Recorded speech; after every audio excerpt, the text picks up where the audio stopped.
Welcome to Not Milk Never Milk. Subscribe if you're lactose intolerant.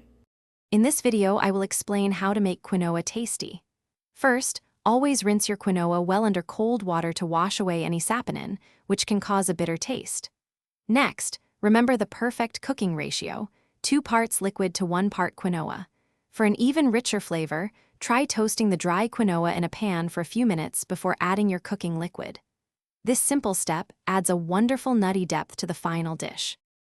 The liquid you use is crucial for tasty quinoa.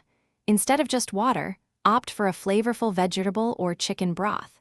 This immediately infuses the quinoa with more savory notes. Don't forget to add aromatics. A little minced garlic or diced onion cooked with the quinoa can make a big difference. You can also toss in some fresh or dried herbs, like a bay leaf or a sprig of thyme, for an extra layer of deliciousness. Once your quinoa is cooked, don't just serve it immediately. Let it rest for about 5 minutes with the lid on, then fluff it with a fork to separate the grains.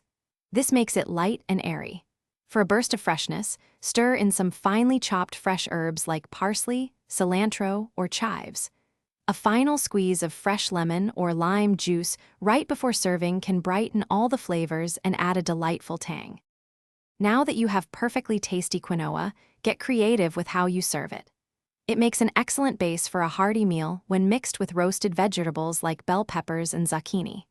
You can also transform it into a refreshing salad by tossing it with a light vinaigrette, cucumbers, and tomatoes.